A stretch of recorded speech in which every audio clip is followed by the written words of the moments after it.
Good afternoon, everyone, and welcome to our virtual town hall small business meeting. We're here every Tuesday at noon and talking about small business issues in particular, but also as an opportunity to talk about other things that are going on in Rhode Island. And I want to tell you, we have launched our Take It Outside tour.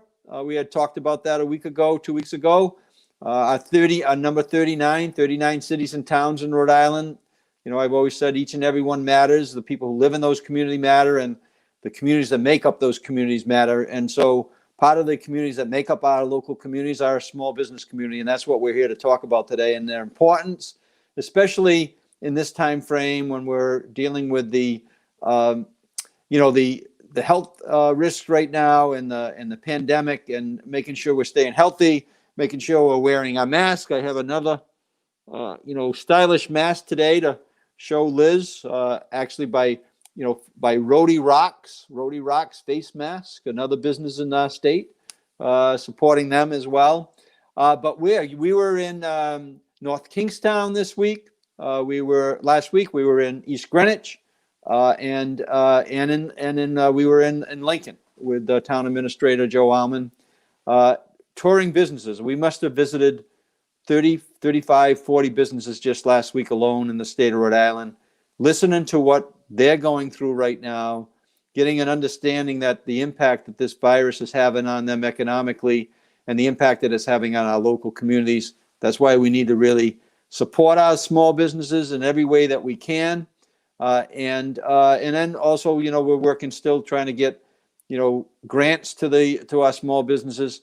Several small businesses all told the same story independently of one another, whether it was in North Kingstown or East Greenwich or in Lincoln. This week we'll be in Warren. Today I'll be in Warren in a few hours, walking on Main Street in Warren, meeting with small businesses there. They're all challenged. Some are doing better than others, but they are also challenged in terms of even those grants, the grants that we're trying to loosen up. The $50 million of grants that the governor put up with the federal money still is going out slow, and it's difficult to work your way through the application. All you have to do is talk to the local businesses; they'll tell you. But it's so important that we get that $50 million out. So we're going to continue to ask the governor and Commerce to simplify the application, to streamline it in a way that it's easier to do. We had several businesses, again, independently of one another, tell us it was easier to go for the PPP loans than it was for these Rhode Island, Restore Rhode Island grants. I think we can fix that. We should try to do that to get those dollars on the street, which is going to help those small businesses, and it's going to help the local community's economy. So we want to make sure that that happens. Finally, I do want to, again, every time I'm on, I want to talk about the education issue. Education is so linked to our economy. Long term, we know that if we achieve in our public schools at levels that Massachusetts achieves at, that it could be as much as $2 billion of earning power for the families in the state of Rhode Island on an annual basis, an additional $2 billion. That's why we really have to continue to work hard on our education. And we know in this pandemic and the fact that the students have not been in school, they started yesterday, in some form, mostly all virtual, that they're going to lose a great deal of number of learning hours over the next year over year, from March 2020 to March 2021. And the schools are not going to be able to absorb or make up those hours, and they're going to have the challenges enough to do what they need to do. So we need to figure out a way to add education hours into all our students and into the families that live in the state of Rhode Island. Doesn't matter whether you're coming from a high income, a low income, a moderate income family.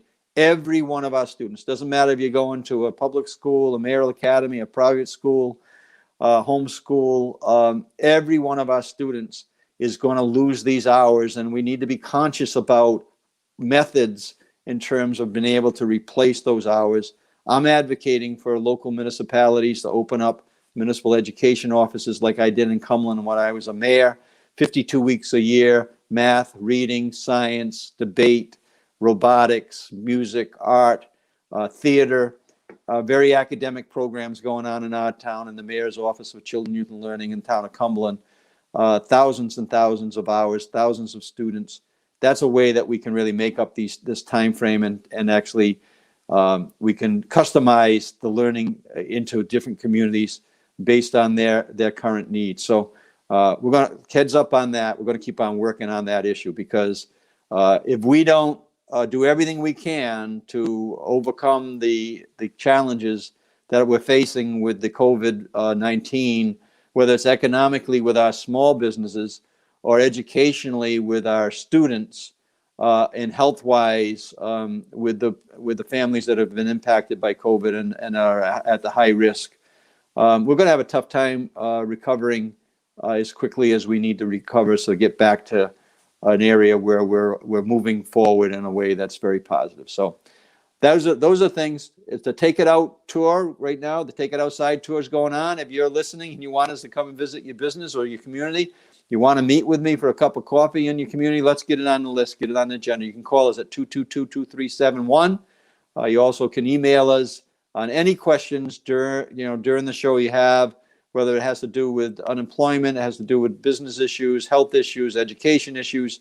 We're available, and we'll make sure that we direct you, get you in the right direction if you do contact our office. And of course, share this program out if you listen to it right now.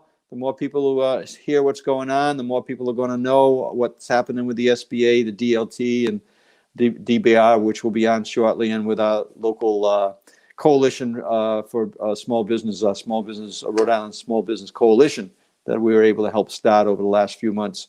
We have a couple thousand or more registered as small businesses in that coalition. You're going to hear more about how you can sign up for that as well. So let's Ben, let's bring on Joe and Mark, and let's make sure we're showing our masks. I hope that, I don't know, but I have mine handy. That's good. Liz is going to be happy about that. I got the sailboats from Rhode Island. We are the ocean state. We are the ocean state, Mark. I do want to. Yeah. What do you got there, Mark? I have a new a new look. I have a new Patriots mask, Governor. I also have two more. Well, you're showing your colors there, which is good. Very patriotic, besides being pro-Patriots, and they did eke out a first win this week. I mean, a new look for sure for our Patriots.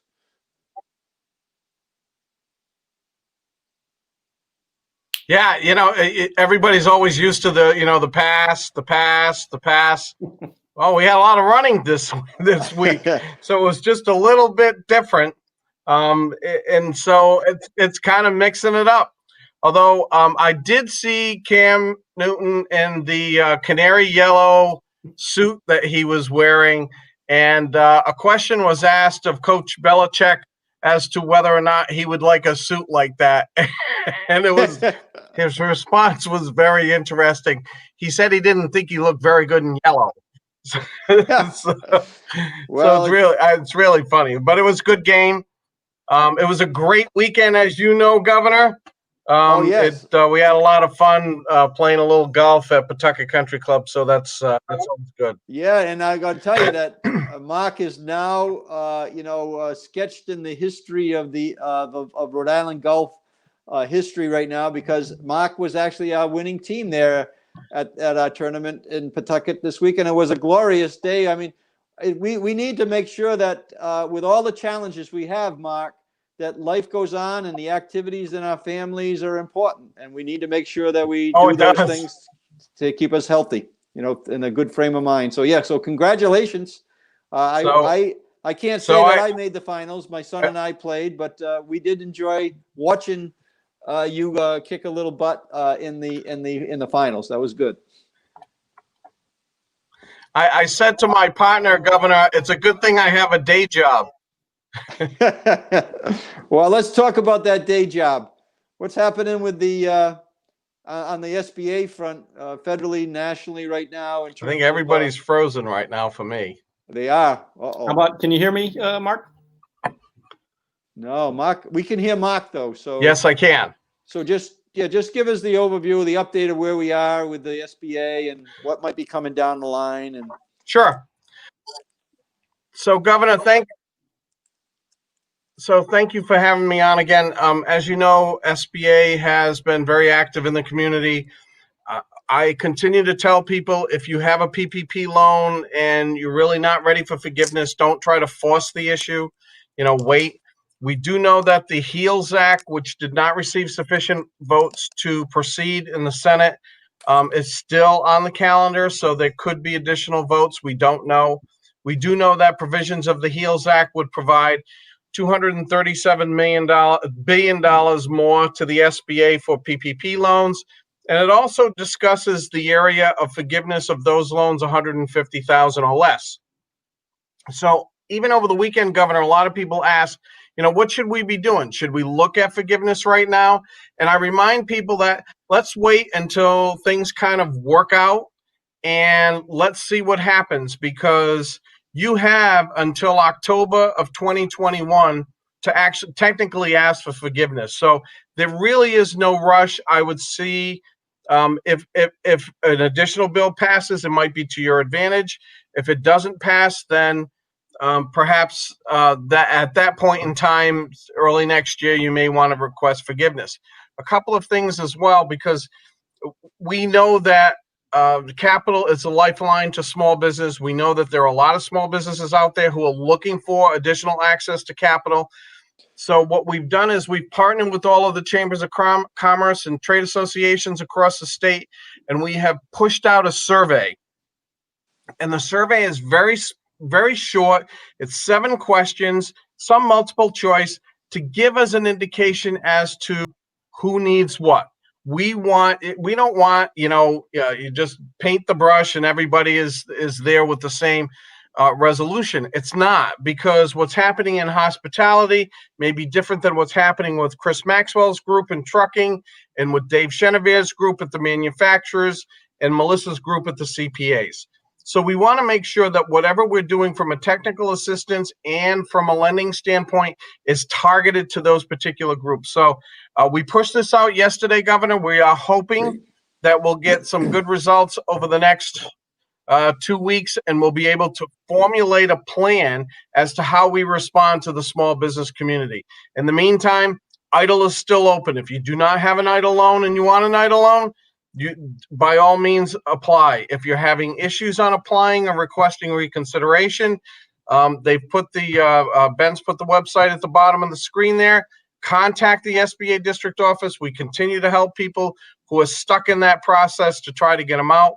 We had one individual that came to us who had 6 different businesses, all stuck because what happened was our system recognized it as fraud because it was the same IP address, the same address, because there was 6 different corporations, all eligible for EIDL. So we took that and we gave that to our Washington office, and they've resolved all issues. So if you got an issue, call us. We're happy to help.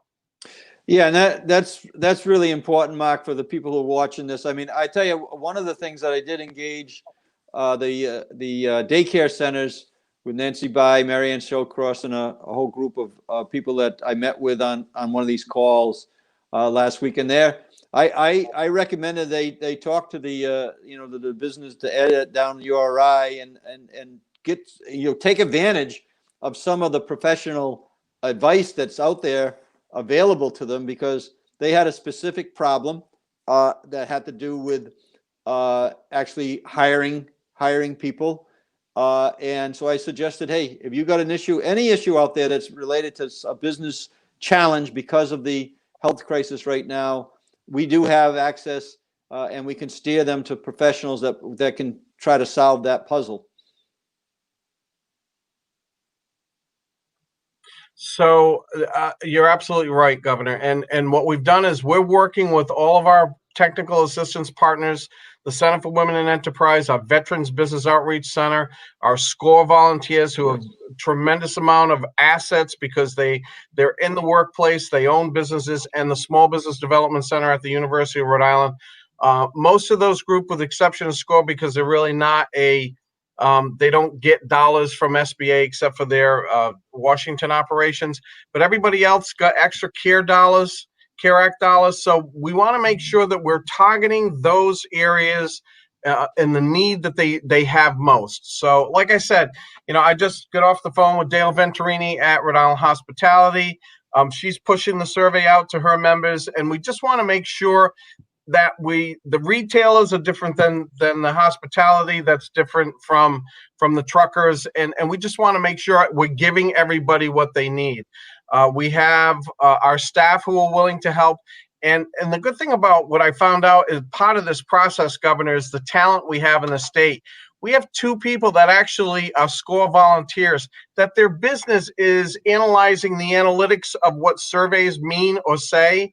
And it allows us to do a little deeper dive to say, if you needed additional assistance, how we could specifically help you. So I'm excited about what we're doing and how we're doing it. And I really hope that over the next couple of weeks, we'll be able to turn a lot of this around. One other thing that I do want to say, that my deputy Joan, which you've met on numerous occasions, we normally do our economic summit at the beginning of the year, and we're going to be calling together all of our committee chairs and co-chairs to try to figure out, is there a way for us to do this without, not in person, because we always do it in January, but is there a way for us to do this that would still have the same impact and effect? And so we are looking at all possible avenues, and we'll be calling people together, because keeping the small business community involved in issues before the General Assembly that is critical to them is really going to be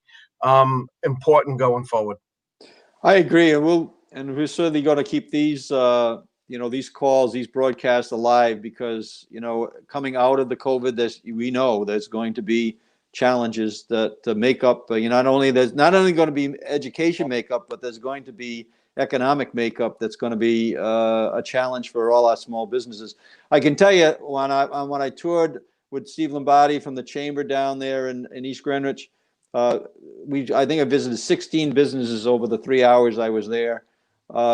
They were all very complimentary of the SBA, the PPP. In fact, they kind of gave you a compliment that the PPP application was easier than our Restore Rhode Island grant application, which I think is good. The other piece that I'm hoping that we see is that the chambers have been kind of left out of the loop for resources. We rely on them, but they're, for instance, like down in East Greenwich, they put up these great sandwich signs all along Main Street. They've shut down Main Street, by the way, on Sunday evenings for dinner, and that was a big hit for the restaurants, right on Main Street in East Greenwich. But they put these sandwich signs. The chamber paid for them. The local community paid for them. It just seems as though we should be freeing up some dollars that are specific to this challenge that we have.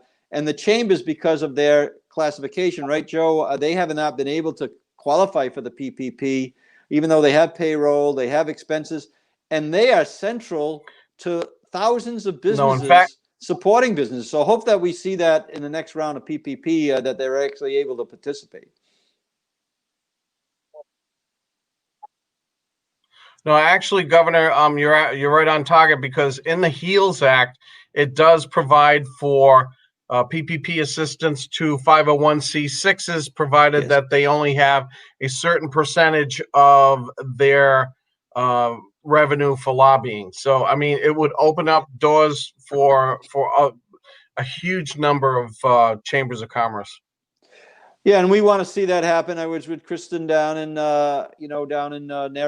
North Kingstown, and we must have visited 12 to 15 businesses on that tour. And boy, they're doing the work.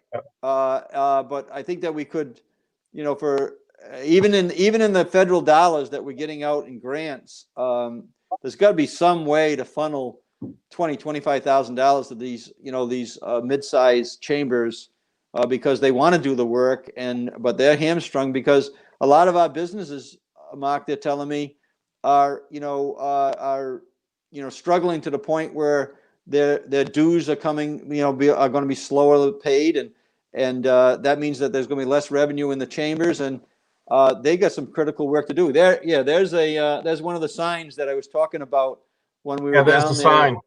Yeah, and those things don't come free, and I think that we should be really coordinating all our resources, especially on the state level, to recognize that this is extraordinary times, and I'm glad to hear that the PPP is going to go into those C6s, because the chambers here really do need it and they deserve it. But it's only Governor. It's only if the HEALS Act pass. Yeah. Because it's in the HEALS Act. That's the one that was objected to in the Senate, where they only had X amount of votes. They needed 60. They didn't get 60. So, but it is in the HEALS Act. And, and it's not only chambers of commerce, it's trade associations as well. Yes. That would be eligible for that money. And my understanding is, and I haven't read everything, Joe, maybe you've read it, but it said those businesses that have been impacted by a diminution of 30% or more from a revenue standpoint would be eligible for additional PPP. And I'll tell you, Governor, just listening to people, there's a lot of business people out there who've been impacted by a lot more than 30% that will need PPP to get. We don't want businesses to go out. We don't want people to stick the key in the door and walk away. We want to hang in there. That's why we will have options for people. That's very important. Yeah. So thanks, Mark. Joe, do you got anything at all for Mark or Ben? Oh, here comes Ben. Here comes Ben, Mark. Let's go Joe first, obviously. Well, my only Hey, Ben, how are you? As we hit the 6-month mark, I think, and folks are realizing that we're in this for a longer haul than we thought in March. Some people's deferrals, deadlines are coming up. Idle won't be for 12 months, so that's a good development. I'm just wondering if anybody there's been any conversation about tracking when those deferral periods expire, whether folks need, additional leeway, or is that premature at this point? So if they have an SBA loan, I can't talk about loans that are not guaranteed by the SBA, but if you have an SBA loan, and we've already paid 6 months, so we paid the 6 months, which will probably end in September.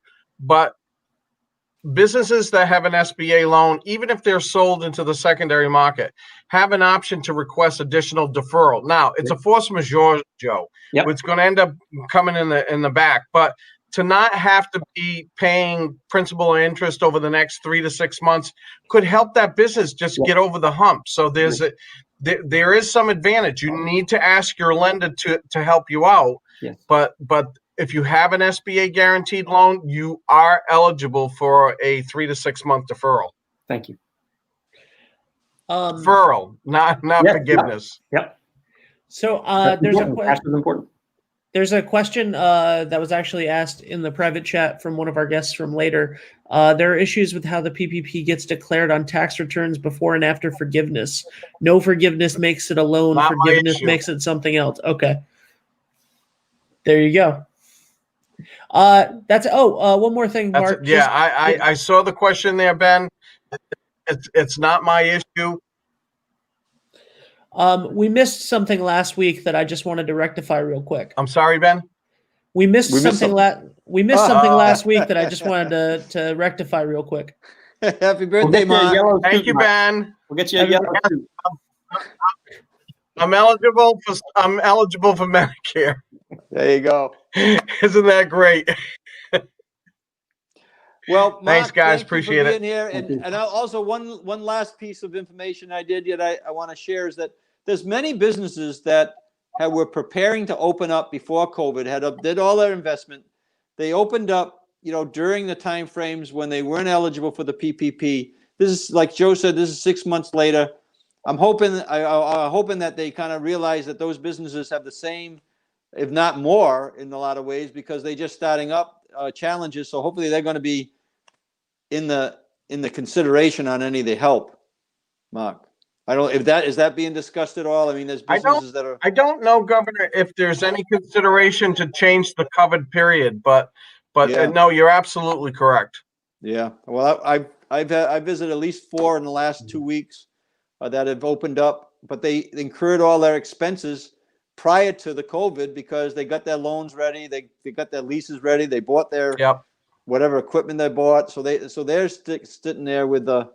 So yeah, hopefully that we see, we speak up for all these small businesses, whether they've been 6 months in business or 60 years in business. They all matter to us right now. So thanks for being here, Mark, and happy birthday Thank to you, Governor. and congratulations Thank you. on your name going on the board. That'll never go away. Oh, I got Mark here. Matt's here. Thanks, Matt. Welcome aboard. I got my mask here as well. Very And nice. it's, by Rhodey Rocks. See this right here? Rhodey Rocks, right there. Rhodey Rocks. Another Very nice. Rhode Island business, being creative, putting the sailboats on there because we are the ocean state. Tell us what's going on at DLT, Matt. Well, if you and your folks are visiting the great town of Warren later today, I hope you bring your wallets and spend some money. It's a beautiful community I'll be right there on the bay. Very 2 o'clock. proud to be a Warren resident, have been for some time. And I think I'll just give a shout out to the Bristol Warren School Department, who is doing school both online, hybrid, and virtually, and doing a great job. Kicked off the week very strong. Kudos to the administrators and the teachers and everyone involved. Great. It's a tough time for everyone, and we're hanging in there here at DLT. Last week we had a couple of little issues, and they've been resolved now. Some people had late payments last week. All of those were processed as of Friday, which means as of the end of today, they should all have their money. That was a small minority of claimants, but still, when you have over 100,000 people a week collecting, those numbers add up pretty quick. The FEMA lost wage assistance money, the first round, which was weeks 1 through 3, which represented weeks August 1st, August 8th, and August 15th, have now all been paid to those that were eligible for those weeks. So as of Friday, we issued the last group of payments. So now everyone that was entitled to a payment at the time that we made the payment has been paid. We have now weeks 4 and 5 to process, and very soon I think we'll know that we have week 6 to process. That will now begin this week. By the end of next week, we should have all that done. I think we'll actually have it done a little sooner, but I want to hedge a little bit and say by the end of next week. Things are going well in that regard. After week 6, the program ends. FEMA has announced that there will be no additional money to any state in the country. I believe they tried to do it as fairly as they could, and they managed that money closely, and were able to come up with 6 weeks of extra payments for everyone. We've been asked some hypothetical questions about what happens if Congress passes a new bonus, and there was a USA Today article. Actually, we were asked for comment, and I think we told them it would be irresponsible to offer a comment on a hypothetical. Some states are saying that they're going to request people to pay money back. That's ridiculous, Governor. We had a federal program. We're paying it in accordance with the federal rules. Everyone should feel comfortable that if they were paid, they were entitled to that money, and it is theirs. It's a stimulus money. It's meant to be given to the families so they can get that money back to the economy, do what they have to do to support their families and themselves. DLT is not looking for anyone to make payments back. Of course, we're going to follow any federal rules going forward and introduce new programs and hopefully additional monies into all of our claimants' checks as soon as we can. The other issues that are going on right now, call center is still taking over 1,000 calls a day. Actually, it's been closer to 1,500 a day, which is an incredible number. I've heard from a number of people that their issues have been resolved by calling 415-6772. That is now the best way to get help. For people involved in these sessions, the best way, if you don't call the call center, is to email ltgov20@gmail.com. I know I sound like a broken record. I say it every week, but it works. Send that information over. Your office will get right to me, and we'll work it out together. Finally, the fraud issues continue to be a concern. Yeah. We've put a lot of controls in place. It was suggested to us yesterday that we haven't done anything on fraud, which I responded very sharply to, because we've done an awful lot. We spent a lot of time on this. This is a very well-organized international fraud scheme that's happening throughout the country. And as you know, it's not only in DLT programs, it's in SBA loan programs and everywhere else. We're doing everything we can, which includes recently putting fraud verification tools on the front end of our applications. So that means if someone is applying for the pandemic unemployment assistance now, it's going to be different than it was a month ago or 2 months ago. They're going to ask them to answer a bunch of questions about where they may have lived at one time or what color car they had so many years ago. And if they can't answer those questions, then it's presumed that that's not the person that's actually filing. And there is a number they can call to try to work it out. So if someone inadvertently gets hung up, we apologize. But the fraud issue has become significant enough where we had to put more severe restrictions in place. And really, because of the state of the economy, there probably aren't that many people that are applying for pandemic unemployment at this point. Most of them would have applied back March, April, and May. And so if anybody has a problem, call in to the call center, 415-6772, or email ltgov20@gmail, and we can work it out. Other than that, things are going pretty well. Yeah, Matt. I mean, the fraud issue there, taking that, taking the measures you're taking are very important, and people hopefully they understand. But no one likes to be on the backside of a, fraud, right? Whether they lose money or whether they, their identity is stolen in a way that, or used in a way that is, puts them long term. Oh, that's Senator Palmer. Thank you, Senator, for watching. Yeah, so those things are really important. And also, no one wants to have their identity stolen, because then it's a long process for them to, to clear up. So yes, That's right. Yeah, go And ahead, Matt. the internet has been a remarkable tool that we've had for the last 20 years or whatever it's been. But unfortunately, it's also a vast network where things seem to go and never die. And everybody who's having an issue right now, these are people that had their information compromised before. The information wasn't compromised at DLT. Yep. They're having claims filed in their name with their information. So it looks like a legitimate claim, which makes it even more difficult to stop. But we're doing everything that we can. Again, if anyone has any questions about our fraud process, they want to talk about it, reach out through the LTGOV20 Gmail, and we'll connect you with the right people at DLT. Yeah, and that's something that is very important, that people let us know if in fact they're having issues, because the process that you've set up, the security process you set up, or if anybody thinks that their name is being compromised in any way out there, or their information. I know that our office received a call a few weeks back, and we were able to get right on it, and we were able to really help rectify the situation before it became a real big problem. It's still a problem, but it's not as big as it could have been. So, people are watching, listening, contact Matt's office, contact our office. We will definitely follow up on that issue, because no one has the right, especially at this time frame, Matt, to be taking advantage of situations that put other people at risk, whether it's health or economically, right? Education-wise, as you mentioned, with the Bristol Warren doing their work down there. This is the time when we really need to rally behind those who are doing things right, and really clamping down on people who are, using the system and violating our trust in a way that's happening right now. So thank you for that, your special attention on that. Joe, you got any questions?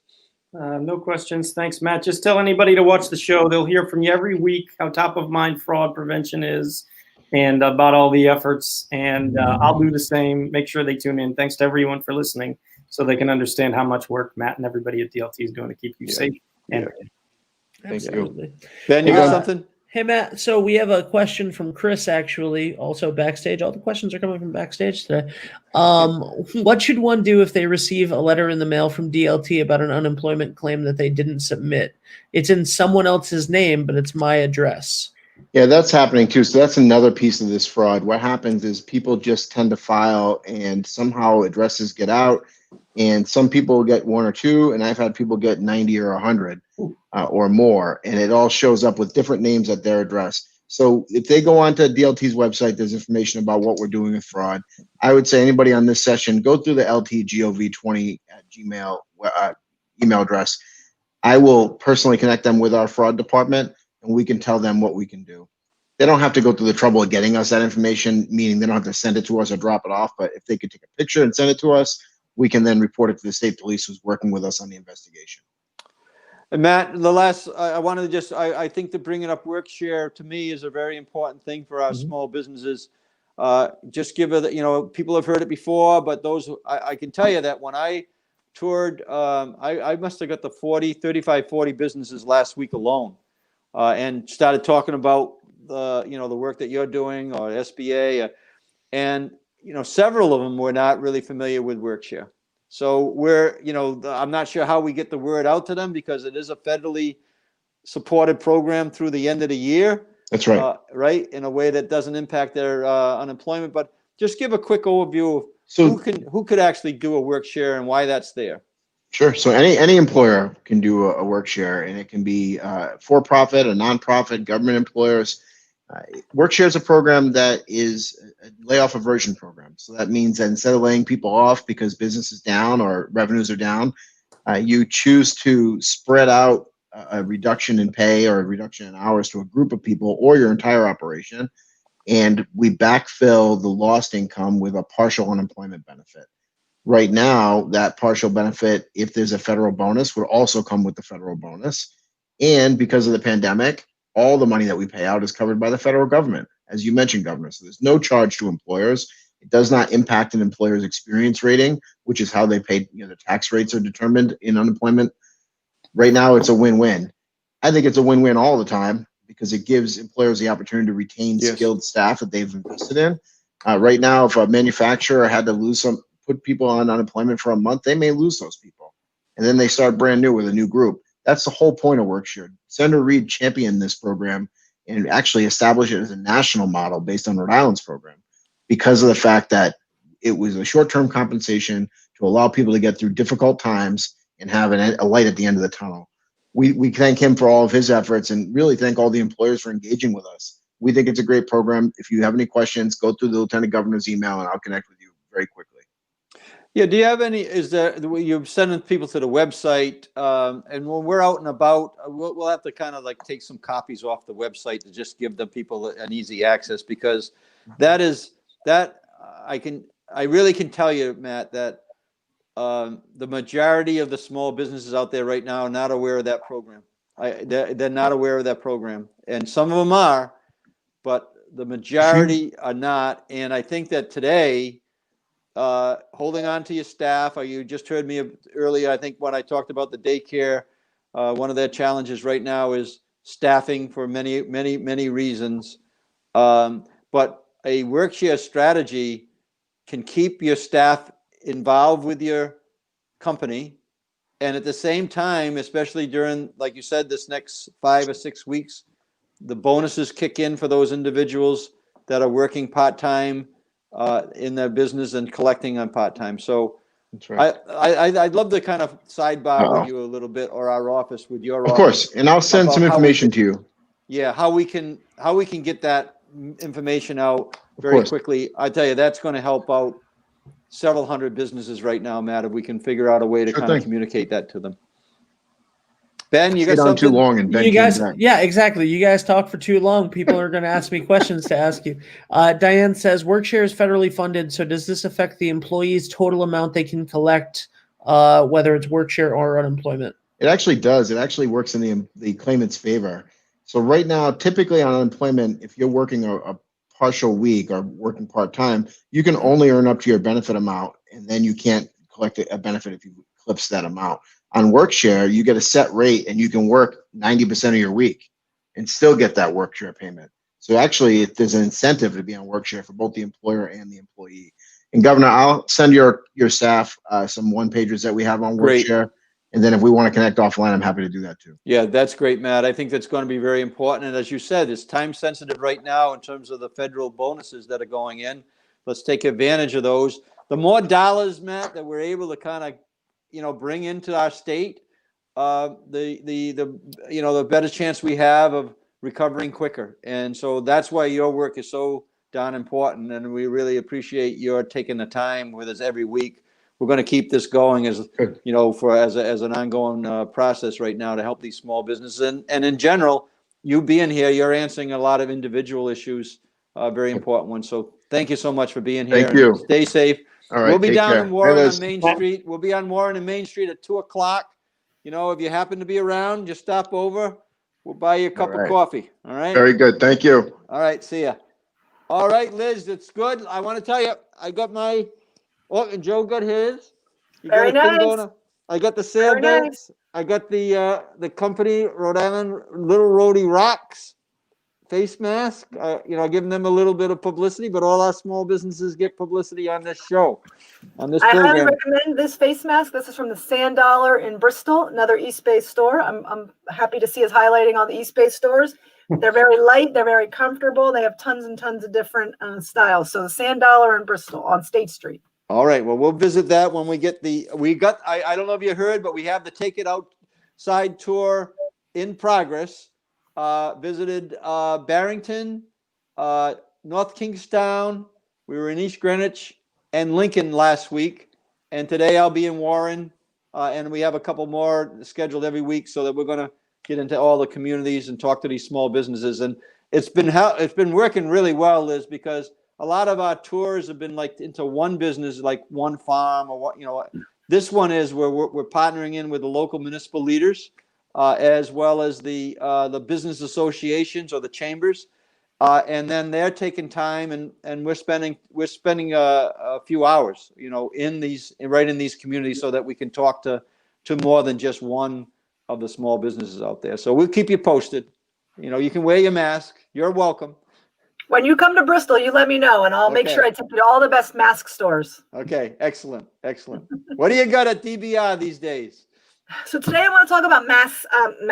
I got masks on my mind. Today I want to talk about screening. So as we get more and more data and we're able to really do a deeper dive into how cases are spreading and how things move about, we've really discovered that screening is a big part of that. So I can't emphasize enough to business owners the need to do screening. And, depending on what kind of business you have, or depending on how many employees you have or how you operate, that could be in the form of posters to inform them in the different languages that they may speak. You could use an app. You can also use a paper where you keep logs of it, or you could just talk to your employees, right? So what we're finding, some of the most successful businesses, so businesses who had a lot of problems a couple of months ago, but who've been able to have very few or zero cases for the last few months, is they talk to their employees and they ask them questions like, how is your family, or how are your roommates, right? So what's going on back where you live? Because if someone in your family or one of your roommates has been tested positive or they don't feel well, that's a really good indicator that you might be getting sick too, right? So I can't stress enough the importance to just ask that question. And so as an employer, you just don't want your employees to come to work sick. So it's really important for them to understand what options they have available. So can they have paid time off? Are they entitled to go get a test? Everybody's different, but what does it mean at your place of work, and making sure that your employees know what their rights are as employees, and as far as time off, because as an employer, you do not want them coming into work sick, particularly if you're all indoors. There is a very high likelihood that the virus will spread. So by keeping them out of your work, that's the best thing that you could possibly do. So again, app, paper, ask them questions, whatever makes sense in your shop. Make sure you've got that covered, and make sure that your employees know what they need to know, because what we're finding is people who really, they're afraid to take off. They don't want to lose their jobs. They don't want to lose the money of not coming in. So what are they entitled to? Because you don't want them to come in. And if that means you have to pay a little bit out because of it, you're going to save yourself from all of those other employees that would be getting sick. So something to consider if you haven't really thought about it. If you'd like more information, or if you need posters, or if you need help converting it into different languages, just reach out to us and we'll do whatever we can to help. So that's what I got for today, Governor. Yeah, and I would, I'm still circling in different conversations where people want to downplay this a little bit, and I keep on reminding them that first we got to get the virus under control in order for the economy to come back, and second, I share with we work with this International Economic Ambassador Program that our office started in January of all times. We're going to be traveling all over the world with people who have, by the way, if you live out there, if you're listening to this and you live in Rhode Island, you're a resident of Rhode Island, but you've got strong connections in other countries, we have this International Economic Ambassador Program that, we believe that as people travel, they're going to tell people about Rhode Island and we'll benefit from that. But we're on calls, Liz, all over the world. We're on calls with Israel. We're on calls with Australia, who's not allowing people to fly into that country until July of 2021. We're on calls with Japan and England, and we were on a call in South America last week with Colombia. They are all dealing with this pandemic in a way that I'm sure there must be people questioning in there, but the people who are running this show, the government officials, are all taking this very seriously, as we are in Rhode Island. And so, some people think that, oh, this is a government plot. We're in an election season. politicizing the issue. I can tell you that, Fox News or CNN or CNNBC or whatever one you listen to is not impacting the behavior in Israel right now. This is a real thing, and I thank you for your leadership on this, because it's not easy, the role that you're taking, because you're having to tell people, look, we got to follow these standards, we got to follow these rules. So how can we make sure that we're doing everything we can to get the support that your office needs, Liz? Is are anything in particular that we should be thinking about, or we should be re-emphasizing, especially on this Take It Out tour, when I'm going to be with hundreds of businesses over the next few weeks, hundreds of businesses. So I think the Take It Outside campaign is really great.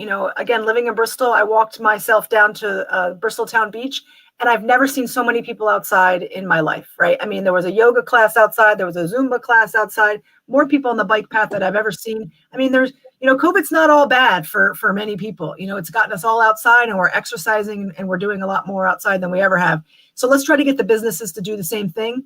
I think I'll be investing all my money this fall in warm clothing, because I want to be outside. Yes. And I need to be just dressed appropriately for it. So I would encourage all businesses to think about what makes sense for them, see what they can do, because there is a level of comfort when you're outside that you're not going to get when you're inside. So with whatever we can do to encourage them to be outside would be great. Same thing with the screening and the mask wearing. We're really finding in all of our data, all of our stories that we're talking to for businesses, that for people who had a problem, for businesses that had a problem in the past and now they're better, it's about the screening and the enforced mask usage. That's it. Just those two things. Doesn't cost a lot of money. It's much easier to prevent the problem than having to deal with it on the flip side. So again, whatever information you need, we're here to help you with it. Anybody who's got complaints, Ben did put up the tip line. If you're hearing things that concern you, we send an inspector out and we talk to people. Our data, our results from inspections this week was the best week possibly ever. We're still trying to see. We are seeing such huge support from the businesses. We can't thank them enough for going above and beyond. And, if you think back to day one when we started talking about this, what are we doing? We're building customer confidence. Rhode Island's doing such a great job. People are out and about and they are spending money. They're not doing as much as they used to, no, but because we feel confident in Rhode Island, we have people out who are going to restaurants and doing some shopping and whatever else they might be. So we can't thank the businesses enough, and just encourage you to not get lax. Make sure that you keep doing this from now on. I think we're all getting used to it, and it's going to be a better place for it if we can get through this in a much better place in Rhode Island.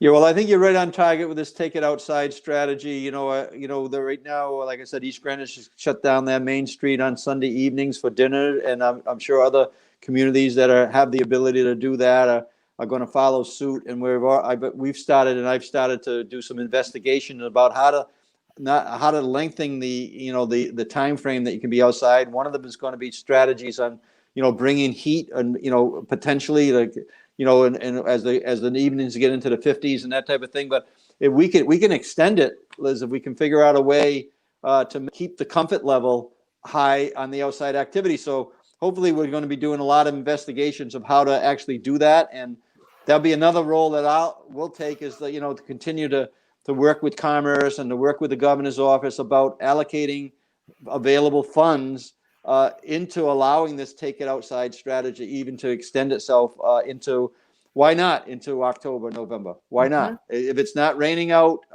people, like you say, we go skiing, people go skiing, they go ice skating. So why not create a level of social activity that surrounds around the football season? Heck, it's going to be getting dark at 4:00, 4:30 in about 2 months or whatever it is. Yeah. So we can get those projector screens for the football games and create we did that. And I'm remembering now when I was a mayor, our Little League team went to the World Series.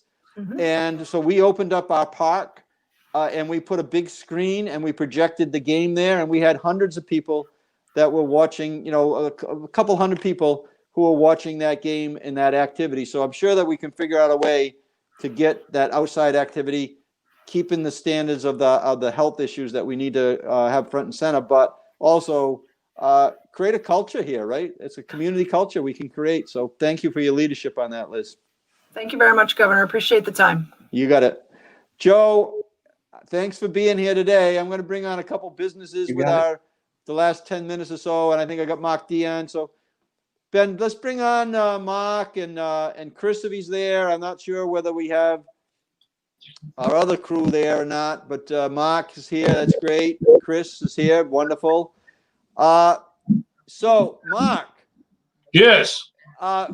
Besides the fact that you are like the veteran of small business advocacy in the state of Rhode Island, has there anybody who served on the Lieutenant Governor's Small Business Advocacy, committee longer than you? And tell us how many Lieutenant Governors you've actually worked with. Oh, Yeah, age yourself. I can't count, but it goes back to Richard Leach. Richard Leach, yeah, and we were with Richard, with Roger Beejan and all the lieutenant governors at Roger's house 3 weeks ago. That's when the lieutenant governor was the president of the Senate. Yeah, not any longer. Not any longer. He had an awful lot of power. But yeah, I've been around for a while. Yeah, well, we appreciate the work that you've done, and not only on the meetings that have gone on annually talking about small business issues, but you've dug right in and helped us out on the Lieutenant Governor's Entrepreneur Challenge. You've been just fantastic, Mark. So I wanted to have on today to just kind of talk through with Chris and me and the challenges that you do consulting work with small businesses, and you've done that for years, but I wanted to talk about more in the context of the RISmallbusiness.org, our small business coalition, and I want Chris to just give us an update there, and then we'll open up to the conversation with you, Chris, you and Mark and me, and talk about things that are important to our the next steps on the small business advocacy that we got going on. So we got Mark, who's a veteran, and Chris is a new person on the scene, and we appreciate both your leadership. Chris, welcome. Thank you. I'll start quickly, but then I'm going to pass the baton to Mark because I know he'll have a few things to say. But with the Rhode Island Small Business Coalition, we're continuing to advocate for those that got left out of the Rhode Island Restore RI grant program, right? And that's mostly those sole proprietors that have 0 employees. That's also the folks that have increased expenses, but because the revenue loss wasn't enough, they didn't qualify. Too many businesses didn't qualify. The governor herself admitted that this program is a disappointment, and we want to make sure that we revise this program at least to include all businesses and to make the process to apply, the application process that I've said of numerous times, 80% of the coalition members found too difficult. We want to make that process more easy and streamlined. We've been talking about the governor announced the program months ago, Mark, and we're still waiting for these funds to be released, and only $5 million was last reported. I know that was a week or so ago out the door. So we need to be too inclusive to more businesses with a faster application process to get the money through the municipalities and however we can to really stimulate the economy. Because from what we're hearing from the coalition and the small businesses is that we're hanging on by a thread. The fact that they think that we're doing well because we survived is not true. We just survived through the programs that we had short term, but now is where we have to really make sure we are able to last through the year and beyond, especially with these restaurants. The colder weather is upon us, and we can go outside, but this is a serious situation that needs as much help from the state as possible. Mark? No, go ahead. We never, two things. First, we never asked for this program to be put in place as a Christmas present. And the way that it's working out, they're not going to disperse all this money before Christmas. There's the first. The second, Governor, we need people like Chris because we need a newer generation. Because if you look over to my desk, I have to explain what that little thing is, Chris. That's a Rolodex, and that's left over from years and years ago. But right now, as a guideline for all the businesses that I've been dealing with, I have 10 guidelines, and I'm going to run it through it really quick. You need to develop a cash flow and budget. Use your spreadsheet. Your spreadsheet will give you the answers. You need to negotiate with your vendors, your customers, and your landlord. You need to make sure that your financials are accurate. If your financials aren't accurate, you know nothing about what's going to happen with your business. You need to use social media like it's the only lifeline left to you. You should be out there. Don't default on the IRS, your state taxes. Do not, because then you just introduce another litany of things that's going to be even worse than COVID-19. The SBA six-month loan payment program ends by usually the end of this month. So next month, you're going to have to start paying on your SBA loans. Look for new markets. Look to create strategic alliances. Use available assistance programs, the chambers, the SBA partners, CWE, things of that nature. But finally, most important, with everything that's going on, this is the most important thing you must use as a guideline. Don't panic. When you panic, you stop thinking logically. You stop putting things into place properly. Don't panic. And if you use those 10 guidelines, you may end up deciding that the spreadsheet says you do need to go out of business. Well, there's a way to go out of business profitably or less loss-wise. And if you use those guidelines, you may find a way to reduce your operating expenses. You negotiate with your lenders, you negotiate with your vendors. But if you don't do that, if you just panic and go, oh my God, it's not like it was yesterday, you will most likely incur more damage to your business than what's already happening. And Governor, the reason why we need people like Chris is because people like me are getting older.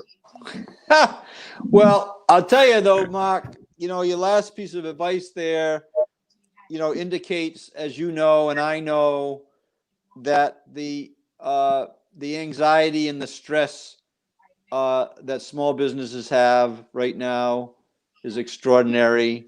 It's not only in their own personal lives, in their business life, but also their personal lives. The family is impacted. Everybody who works at a small business is being impacted in a way that is stressful.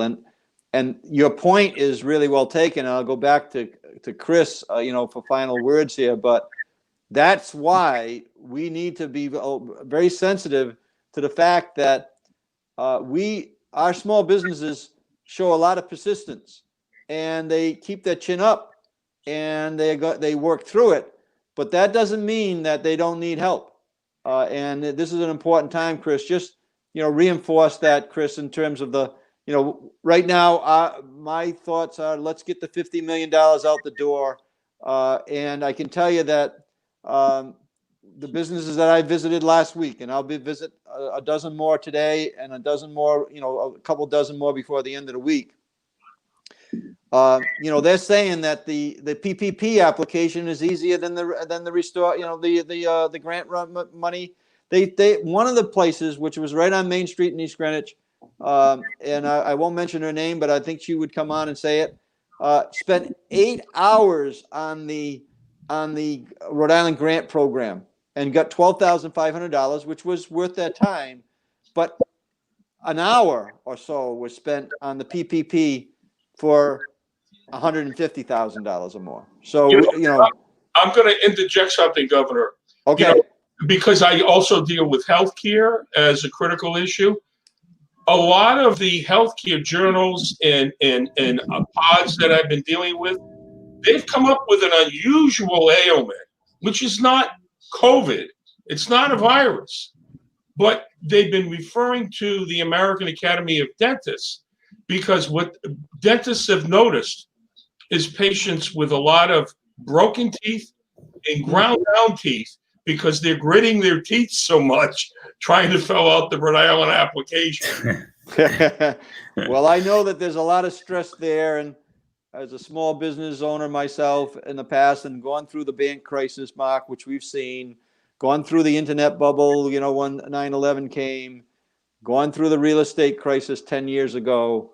You know, it is not a pleasant time, and the advice of, you know, maintaining is, you know, a strong, good, positive attitude and face things head on at the same time is good advice. Chris, you get last word on this, but thank you again. We're going to keep this effort up and tell people how they can join in on the effort. Well, first I'll say, just like Mark said, you can't panic. And the other P word I want to use is you got to pivot, right? It's critical that these businesses, we have to pivot, and we see it all around with the restaurants, but it's not just restaurants that have to pivot. I see fitness centers that are doing stuff virtually.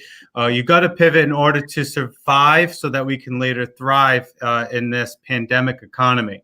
But when it comes to the coalition, you could join by clicking the button, join the coalition at rismallbusiness.org.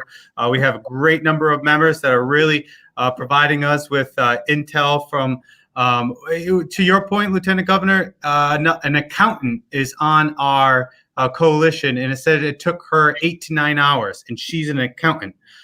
So I can only imagine for the small business owners that aren't accountants, you know, how long it took. We hear a lot that they didn't even bother because it was just way too much. So we got to make sure the process is smoother, quicker, get the money out the doors, maybe through municipalities. And we need to ensure that we're including all businesses, sole proprietors and all businesses to get this economy back on track, because we're not out of the woods. We're barely even deep in the middle of the woods. So we have a lot more to go, and we certainly need these helps, or else a lot more small businesses are going to be failing without the support from the state. Well, Chris, thank you for your work, and thanks for visiting with me in Barrington, with the town administrator down there, town manager.